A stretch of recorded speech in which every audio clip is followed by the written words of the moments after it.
Yo, Braylon, it's a good video. You hit on something really important when you said the political ideology and class are intertwined. It's not just about what people believe, it's about where they live and what they have to lose. I liked how you described the school as a social class hierarchy system, even when McEnroe tried to level the playing field. The kids' parents immediately put those walls back up. It shows that you can't just put people in the same room and expect the class divide to disappear.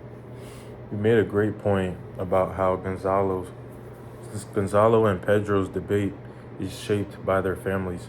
Like you said, Gonzalo's privilege lets him think other things because he's safe. Rocha's reading actually backs you up there.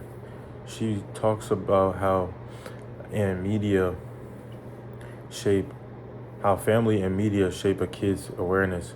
For Gonzalo, the violence is something he watches or hears about. For Pedro, it's something that happens in his front yard. When you talked about the military raiding the shanty towns, that was the best part. You said Gonzalo was looking down while Pedro was experiencing. That perfectly captures the public space division in those neighborhoods. The law isn't there to protect you if you're poor. It's there to suppress you. It really shows how ideology becomes violent once the military gets involved. I also added to what you said about Rocha's argument.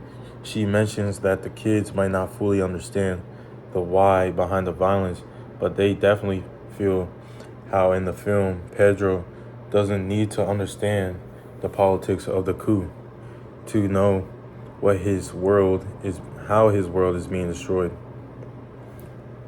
It's like you said, when they witness the same history, but through a different lens. When a kid sees a restoration of order and the other sees a massacre, that gap in perspective is exactly what Rocha is talking about when she says trauma is processed differently based on your social standing. Your point about the US today was spot on, especially when you talked about how speaking from places of privileges about things they don't understand. I liked how you brought your own background to it, being biracial and seeing both sides. It gives you a unique view of the privilege you mentioned. In our society, money and connections are definitely the money of the game. Like you said, if you start at the bottom, the game is rigged. It's not just about how hard you work, it's about the access, where it's education or how people are treated by the system. That hierarchy system from the movie is still alive. We see it in whose history gets taught and whose voices get ignored.